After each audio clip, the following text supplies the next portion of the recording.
The talk title for today is called Out of the Blue. We often think of things happening to us as though they had no connection to us whatsoever, that they just happened out of the blue. They just occurred for no known reason. We can't put two and two together and get four. All we do is just stay stuck in the equation and wonder, how on earth did this happen? This happens sometimes when things occur to us that are not as we would want them to be, less than a perfect alignment of the little path that we were on, that we were calling good. But we continue on with it, and we puzzle over it, and we say, why did that happen to me? What was going on there? I was just tootling along, having the best time, getting along with everybody, and then suddenly, out of the blue, this thing occurred, and it changed everything. Put me on a different path, so to speak, or down a different fork in the path, one that we weren't expecting to take. Sometimes that fork that we take is filled with, what do you want to call them, goblins, things that we have to see along the way that we're just not happy about. Oftentimes, though, this thing that happens out of the blue is something that's just miraculously wonderful. Out of the blue, suddenly I found that there was a bank error in my favor, and I collected $200 and got to go. Suddenly, something really good happens. We draw the get-out-of-jail-free card, or whatever it might be. Out of the blue, something occurs. But actually, if we know that nothing is by accident. Everything that happens on this plane of existence happens for a reason, happens for a definite purpose, for the good of all concerned. Out of the blue, someone suddenly turns a corner and there's a truck heading right at them. And they are suddenly put in the hospital. And many things happen, and everybody's life around them is changed. Out of the blue, suddenly somebody who has been trying and trying and trying to get that special promotion at work or something, and just had given up. Don't expect it to ever happen again. Boom, suddenly it happens. Or something else happens that's even grander and better. What do we call this out of the blue experience? Luck? Just a happenstance? An unexpected windfall for us? An unexpected dilemma for us? What do we call these things? The Scriptures has a name for it. The Apostle Paul had a name for it. And what he told us is there is something that happens to us that is a gift given to us that we had nothing to do with. We didn't earn it. Nothing good happened. Nothing bad happened. We didn't do something. Because if we were doing something all the time, I'll do this good deed and I'll be rewarded this way. I'll do this and I'll be rewarded. If we continue on that sort of path, then what we're stuck in is called even exchange consciousness. I'll do this if I get this.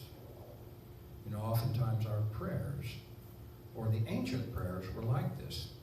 There is a unity minister. He wasn't, but he's been ordained in unity now for quite some time, named Rocco Errico, Reverend Rocco Errico. He wrote a great book called Setting a Trap for God. And it's actually a story about prayer. Setting a trap for God. And this is how that works. God is way out there in this kind of consciousness. And so you start saying, "Oh, wonderful supreme God, the one who gives all life and all good things." I'm trying to get your attention here, God. And you go on and on, praising God, praising God. And finally God says, somebody down there likes me, and turns and looks to see you. Then once you've got God's attention, then you say, hear my prayer, O Lord. And you start beseeching all the wonderful things that you want in life. Some of them, if you read the Psalms, which are prayers, start out by saying things like, smite my enemies. Win this war for me. Do bad to those who would do bad to me. All these things that we're trying to get God's bidding. And what we're doing in this prayer is trying to get God's attention. And once we get God's attention, then as the story goes, as that kind of mindset goes, then once we've got God's attention, then we can spring the trap. Because we believe through this prayer that God suddenly says, well, what is it you want? And then I want this. And we give God that, we give him our answer as to what we want. And because we've been so good in this even exchange consciousness, and because we have embellished our love and our respect and our adoration for God so deeply, God has no choice but to grant our wish, our prayer. But that requires a consciousness, as I said, called even exchange. I'll do this if you'll do that. I'll stop doing this if you'll stop this from happening. I will change if you will change things for me. What does that have to do with out of the blue? Everything. Because as the Apostle Paul pointed out, there are many things that happen in our life that we didn't call on. We didn't ask for, good and bad, depending on what kind of label you want to put on it. I know that many times in my life, I have been going so fast and so hard that suddenly, out of the blue, I got the flu, or I had something happen to me to slow me down and get me back into even rhythm again and thinking. I just got so driven and so manic about life that I was allowing all the beauty, all the love, everything to be put to the sides. I didn't see it anymore. I wasn't connected. I was in myself with my own idea of what was good and what the plan for my life ought to be. And I forced it so hard that finally, out of the blue, I was slowed down by either an illness, an injury, or something occurred in my life that made me stop and reflect. Every time this has happened to me, and I'm sure it's happened to you too, for every one of us it happens. Why? Because of this undeserved gift that each one of us get. Sometimes through things that appear to be bad to us, and sometimes through things that appear to be very good and fortuitous for us. The Bible calls it, and the Apostle Paul calls it, grace. Grace. Grace. And it is defined as an undeserved or a gift that you have not earned. An undeserved or unearned gift. It defines us this way because the thinking in those times was even exchange. That was the only way you could communicate with God, is on even exchange. If I do this, I expect God to do this. If I don't do this, I expect God will do this to me. You see, in those days, they did have a good idea in the fact that they did see that God, Spirit, is responsible for everything. This is before there was ever an idea about a good power and an evil power.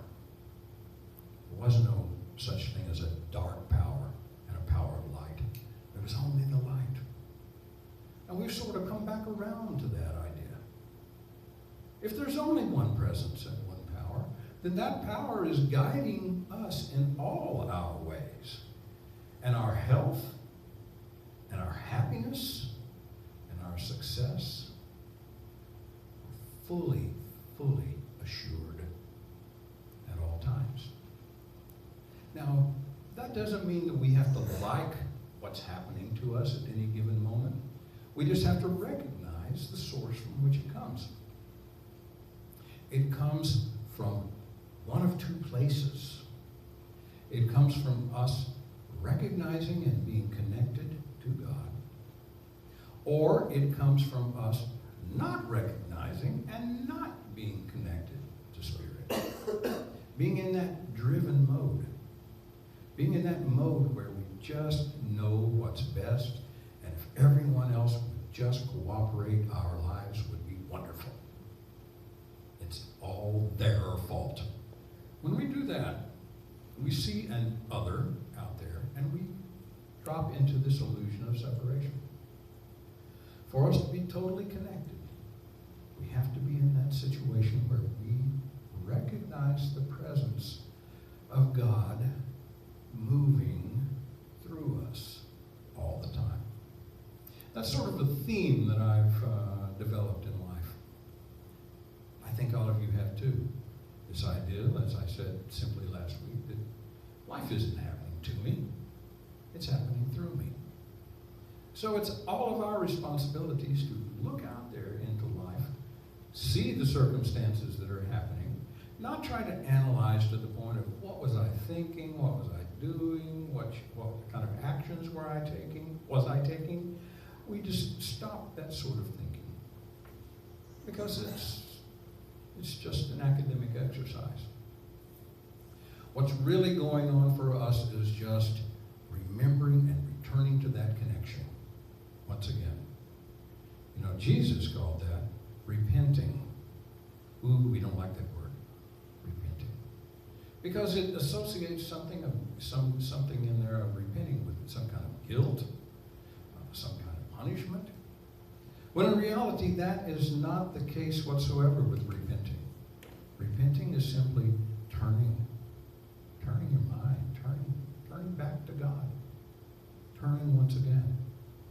So at any time of the day that something is happening that you weren't expecting in life, good or bad, however you want to label it, because that's all we're doing is labeling something, realize that these things that come to us out of the blue are Spirit communicating with us, saying, pay attention once again.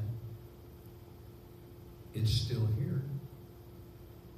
That presence is awaiting for you to recognize it once again, awaiting for you to once again immerse yourself in it in order for you to be in tune and in rhythm in the perfect cycle of life. Once we attain that again, then every day holds for us